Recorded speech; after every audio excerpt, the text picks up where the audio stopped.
जिल्ह्यात पाणी व चारा टंचाई भासणार नाही यासाठी प्रशासनानं टंचाईच्या उपाययोजनांची प्रभावीपणे अंमलबजावणी करावी। तसेच जिल्ह्याच्या टंचाई कृती आराखडा माहे जून 2024 अखेरपर्यंत करावा असे आवाहन विभागीय आयुक्त डॉक्टर चंद्रकांत फुलकुंडवार यांनी केले। नियोजन भवन येथील सभागृहात आयोजित जिल्ह्याच्या टंचाई आढावा बैठकीत विभागीय आयुक्त डॉक्टर फुलकुंडवार बोलत होते। यावेळी जिल्हाधिकारी कुमार आशीर्वाद, विभागीय आयुक्त कार्यालयाच्या सहायुक्त पूनम मेहता, अपर जिल्हाधिकारी मोनिका सिंग ठाकूर, निवासी उपजिल्हाधिकारी मनीषा कुंभार, उपजिल्हाधिकारी महसूल अमृत नाटेकर, जिल्हा परिषदेचे अतिरिक्त मुख्य कार्यकारी अधिकारी संदीप कोहिनकर, जिल्हा जलसंधारण अधिकारी दयासागर दामा यांच्यासह अन्य विभाग प्रमुख उपस्थित होते। विभागीय आयुक्त डॉक्टर फुलकुंडवार पुढे म्हणाले की राज्य शासनानं टंचाई जाहीर केलेल्या तालुक्यांमध्ये विविध सवलती जाहीर केलेल्या आहेत, त्याची अंमलबजावणी होत आहे की नाही याची संबंधित यंत्रणांनी खात्री करावी। टंचाई सदृश्य गावात चारा व पाणी उपलब्ध करून देण्याबाबत प्रशासनानं सूक्ष्म नियोजन करावे। पाणी पुरवठा योजनेसाठी विशेष दुरुस्ती प्रस्ताव सादर करत असताना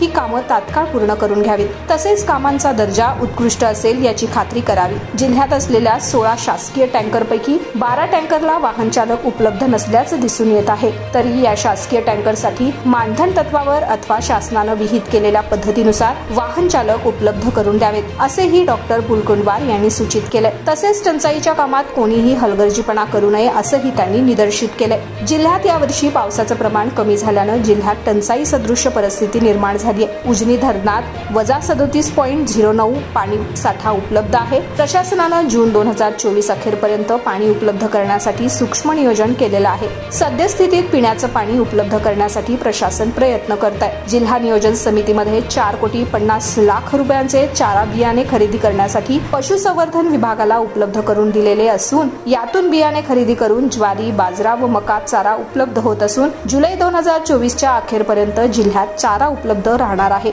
तसेच जिल्हा बाहेर चारा घेऊन जाण्यास बंदी घालण्यात आली आहे अशी ही माहिती जिल्हाधिकारी कुमार आशीर्वाद यांनी यावेळी दिली। जिल्ह्यात आज अखेरपर्यंत 38 गावात 42 टँकर सुरू असून टँकरची मागणी आल्यानंतर तहसीलदार, गटविकास अधिकारी व उप अभियंता पाणी पुरवठा यांच्या अध्यक्षतेखाली समितीनं याविषयी तात्काळ निर्णय घेण्याबाबत सूचित करण्यात आल्याची माहिती जिल्हाधिकारी आशीर्वाद यांनी दिली आहे। जिल्ह्यातील टंचाईच्या पार्श्वभूमीवर जिल्हा स्तरावर टंचाई उपाययोजना राबवण्यासाठी सूक्ष्म नियोजन केलेले असून तालुका स्तरावर ही जिल्हा स्तरावरून देण्यात आलेल्या उपाययोजनांची अंमलबजावणी यंत्रणांकडून व्यवस्थितपणे केली जात आहे की नाही याची खात्री करण्यासाठी प्रत्येक तालुक्यात उपजिल्हाधिकारी महसूल यांनी आढावा घेण्याबाबत सूचित करण्यात आलेले होते व ती कार्यवाही पूर्ण झाल्याची माहितीही त्यांनी दिली। उपजिल्हाधिकारी महसूल अमृत नाटेकर यांनी जिल्ह्यातील टंचाई परिस्थितीची सविस्तर माहिती बैठकीत सादर केली। राज्य शासनानं जिल्ह्यातील बार्शी, माळशिरस, सांगोला या 3 तालुक्यात गंभीर तर करमाळा व माढा तालुक्यात मध्यम स्वरूपाचा दुष्काळ जाहीर केलेला असून